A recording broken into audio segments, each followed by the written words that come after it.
আসসালামু আলাইকুম রহমতুল্লাহ। Welcome to Hriday learning school. তো তোমরা অনেকেই জানতে চেয়েছো যে ভাইয়া ঢাকা বিশ্ববিদ্যালয় অধিভুক্ত হোম ইকোনমিক্সের সাবজেক্ট চয়েস কবে থেকে শুরু হবে, কেন দেয়া যাচ্ছে না, বা কিভাবে দিব, যদি একটা ভিডিও করতেন ভালো হয়। এই বিষয়ে বিস্তারিত ভিডিও করেন যে অনলাইনে কিভাবে আবেদন করে। তো এই নিয়ে তোমরা অনেকেই অনেক কমেন্টস করেছো। তো তোমাদের কমেন্টস এর ভিত্তিতে আজকের এই ভিডিওটি তৈরি করা। আমি আজকে এই ভিডিওতে দেখাবো A to Z যে তোমরা কিভাবে আবেদন শুরু করবে এবং কিভাবে আবেদন শেষ করবে। তো চলো কথা না বাড়িয়ে ভিডিওটি শুরু করা যাক। এবং তোমরা যারা আমার এই চ্যানেলে নতুন, অ্যাডমিশন রিলেটেড আপডেট ভিডিওগুলো সবার আগে পেতে এই চ্যানেলটি এখনই সাবস্ক্রাইব করো। তো শুরুতেই তোমরা তোমাদের মোবাইল অথবা ডেস্কটপের যে কোনো একটি ব্রাউজার ওপেন করবে। ব্রাউজার ওপেন করার পর তোমরা সিম্পলি সার্চ করবে collegeadmission.eis.edu.bd। তোমরা এটা সার্চ করার পর তোমাদের সামনে ঠিক এমন একটি ইন্টারফেস শো করবে। তবুও আমি তোমাদের সুবিধার স্বার্থে এই ভিডিওর ডেসক্রিপশন বক্সে এই ওয়েবসাইটটির লিংক দিয়ে রাখবো। তো এখানে আসার পর তোমাদের সামনে ঠিক এমন একটি ইন্টারফেস শো করবে এবং এখানে লেখা আছে গুরুত্বপূর্ণ তথ্য, গার্হস্থ্য অর্থনীতি ইউনিটের বিস্তারিত ফর্ম ও বিষয় পছন্দক্রম পূরণের সর্বশেষ তারিখ 23 জুন 2025। উত্তীর্ণ সকল শিক্ষার্থী লগ ইন করে ড্যাশবোর্ড থেকে বিস্তারিত ফর্ম বাটনে ক্লিক করে বিস্তারিত ফর্ম ও পছন্দক্রম ফর্ম পূরণ করতে পারবে। তো তোমরা দেখতে পেলে যে তোমাদের 23 তারিখের মধ্যে তোমাদের ফর্ম পূরণ করতে হবে, অর্থাৎ আজকে হচ্ছে মে মাসের 24 তারিখ এবং তোমাদের আগামী জুন মাসের 23 তারিখের মধ্যে তোমাদের বিস্তারিত ফর্ম পূরণ করতে হবে। তো এখন আসি যে তোমরা কিভাবে তোমাদের সাবজেক্ট চয়েস ফর্ম পূরণ করবে।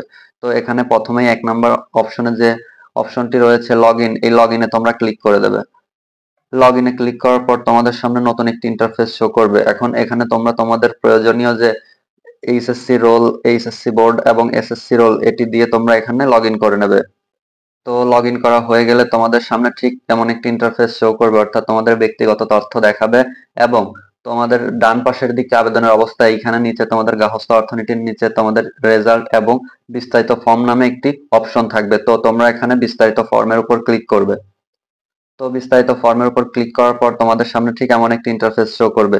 দেন তোমরা এখানে নতুন ফর্ম নামে যে অপশনটি রয়েছে এই নতুন ফর্ম অপশনে ক্লিক করবে। তার নিচে দেখো নির্দেশনা দিয়ে দেওয়া হয়েছে যে নতুন করে বিস্তারিত তথ্য ও পছন্দক্রম দিতে উপরের নতুন ফর্ম বাটনে ক্লিক করতে হবে।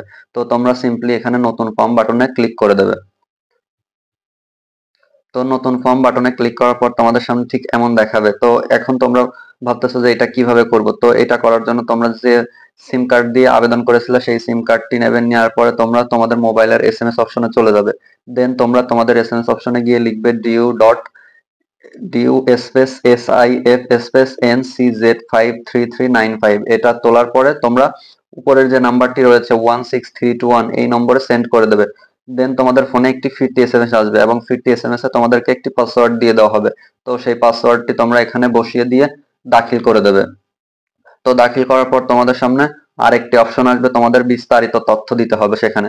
তো বিস্তারিত তথ্য দেওয়ার জন্য তোমাদের কি কি লাগবে, তোমাদের এসএসসি এইচএসসির যে রেজিস্ট্রেশন কার্ড রয়েছে সেটি লাগবে, তারপর তোমাদের জন্ম নিবন্ধন লাগবে বা এনআইডি কার্ড লাগবে, তারপর তোমার পিতার মাতার এনআইডি কার্ড লাগবে, প্লাস তোমার যে বিস্তারিত ঠিকানা রয়েছে সেই বিস্তারিত ঠিকানা দিতে হবে এবং তুমি যে অভিভাবক সিলেক্ট করবা সেই অভিভাবকের বিস্তারিত তথ্য এখানে দিতে হবে। তো চলো দেখিয়ে দেওয়া যাক যে তোমাকে কি কি দিতে হবে। তো আমি এটা হচ্ছে ভিডিওটা লং হয়ে যাবে বিধায় আমি হচ্ছে শর্টকাটে এটি দেখাবো। তো তোমরা যখন সাবজেক্ট চয়েস দেবে বিস্তারিত কাগজগুলো নিয়ে সাবজেক্ট চয়েস দিতে বসবে এবং শান্ত মস্তিষ্কে সব ফর্ম বিস্তারিত ফর্ম একদম নিখুঁতভাবে ফিল আপ করবে।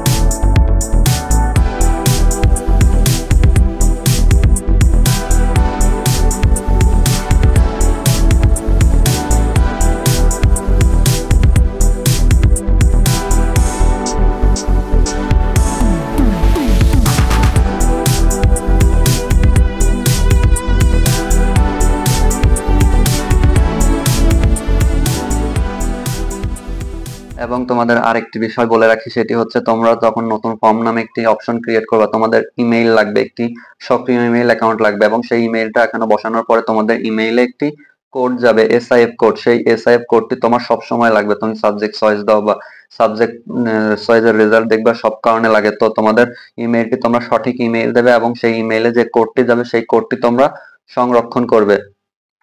তো তারপর হচ্ছে তোমরা এই ইমেইলে এই যে এসআইএফ কোডটি এসেছে সেই এসআইএফ কোডটি এখানে বসিয়ে দেবে। তো তোমরা তোমাদের ইমেইলে প্রাপ্ত যে কোডটি এসআইএফ কোড, সেই এসআইএফ কোডটি বসিয়ে দেওয়ার পর তোমাদের সামনে নতুন একটি ইন্টারফেস শো করবে এবং তোমাদের ভর্তিযোগ্য বিষয়ের তালিকা দেখাবে। তোমরা কোন কোন সাবজেক্টের জন্য এলিজিবল বা কোন কোন কলেজের জন্য এলিজিবল সেগুলো তোমাদের সামনে শো করবে। তো এখন তুমি যেভাবে তোমার সাবজেক্ট চয়েস তালিকা সাজাবে, অর্থাৎ তুমি আগে একটি খাতায় খসড়া করে নেবে যে তুমি কিভাবে তোমার সাবজেক্ট চয়েসটা সাজাবে, দেন তোমরা সেই অনুযায়ী এখানে বসিয়ে দেবে। তো আমি এখানে সেই অনুযায়ী বসিয়ে দিচ্ছি।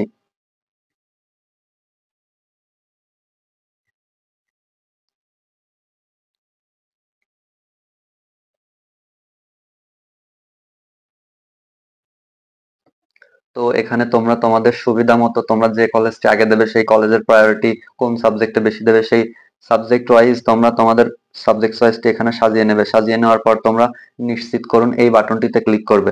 তো এই বাটনটিতে ক্লিক করলে পরে তোমরা তোমাদের ইনফরমেশনের পাশে দেখতে পারবে যে তোমরা কোন কোন কলেজ চয়েস দিয়েছো। তো এই কলেজগুলো চয়েস দেওয়ার তোমার যদি তালিকা ঠিক থাকে, যেমন এই শিক্ষার্থী প্রথম government college of applied human science, এখানে সম্পদ ব্যবস্থাপনা এন্টারপ্রেনারশিপ, তারপরে রয়েছে government college of applied human science, এটা দিয়েছে। তো তারপরে এরকম বিস্তারিত তারা দিয়েছে।